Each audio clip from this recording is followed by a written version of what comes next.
জলেশ্বৰ সমষ্টি উপজিলাৰ মুখ্য কাৰ্যালয় শিলপানী স্থানান্তৰ কৰাৰ বাবে ৰাজ্য প্ৰতিবাদ কাটি লোৱা নচলিব জলেশ্বৰ বস্তিক উপেক্ষা কৰা এমএলএ জন হুঁচিয়াৰ কোনো প্ৰকাৰ সিদ্ধান্ত নোহোৱাকৈ বুদ্ধিজীৱীৰ লগত আলোচনা নকৰাকৈ একপক্ষীয়ভাৱে জলেশ্বৰৰ উপজিলা কাটি লোৱা নচলিব জলেশ্বৰত উপজিলা দিবই লাগিব জলেশ্বৰত উপজিলাৰ কাৰ্যালয়সমূহ দিবই লাগিব গোৱালপাৰা জিলাৰ জলেশ্বৰ সমষ্টি উপজিলা মুখ্য কাৰ্যালয় জলেশ্বৰত হ'ব লাগে বুলিও ৰাজ্যৰ প্ৰতিবাদ বিভিন্ন শ্লোগানেৰে কিছু সময়ৰ বাবে পৰিৱেশ উজ্জ্বল পৰ্যটনে স্থানীয় ৰাজ্যৰ দাবী জমিদাৰী প্ৰথাৰ আমলৰ পৰা জলেশ্বৰত আছে এটা তহচিল অফিচ য'ত ইমান দিনেও বৃহৎ অঞ্চলৰ ৰাইজে দি আহিছে মাটিৰ খাজনা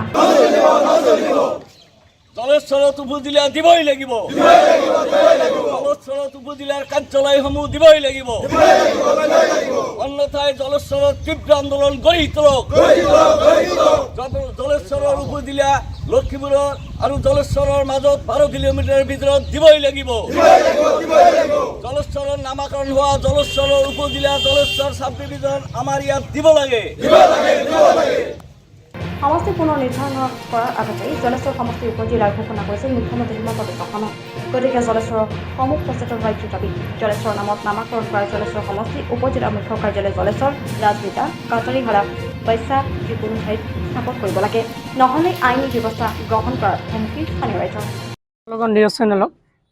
আচলতে আমাৰ ইতিমধ্যে আজিৰ পৰা 2 বছৰ আগত অসমৰ মাননীয় মুখ্যমন্ত্ৰী মহোদয় আমাৰ প্ৰতিখন সমষ্টিৰ কাৰণে এখনকৈ উপজিলা তেখেত আমাৰ মাজলৈ উপহাৰ দিয়া হৈছিল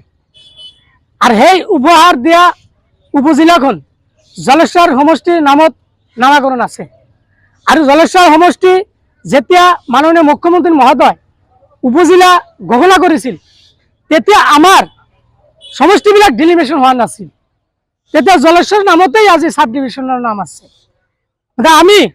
জলেশ্বৰ সমষ্টিৰ মানুহ তথা সমূহ ৰাইজ আমাৰ জলেশ্বৰ ব্লকৰ অধীনত যিমানখিনি ৰাইজ আছে আমাৰ এটা কৰ্জৰ দাবী মাননীয় বিভাগীয় কৰ্তৃপক্ষ তথা স্থানীয় বিধায়ক আৰু মাননীয় মুখ্যমন্ত্ৰী মহোদয়লৈ আমাৰ জলেশ্বৰ সমষ্টিৰ পুৰণা হিমামূৰীয়া পুৰণা যিটো সমষ্টি তাতে উপজিলা জলেশ্বৰৰ এইখন ৰোডত হ'লেও আমি সুখী হ'ম কিয়নো আমাৰ সম্পত্তি এইটো আমাৰ অধিকাৰ আছিল আজিহে সমষ্টি ডিলিমিনেশ্যন হ'ল আজি সমষ্টি ডিলিমিনেশ্যন হোৱাৰ কাৰণে আমাৰ এতিয়া ইতিমধ্যে আমি শুনা পাইছো যে উপজিলা কৰাৰ কাৰণে লক্ষীপুৰ শিলাপানী তেখেতে ফলক আঁৰিছে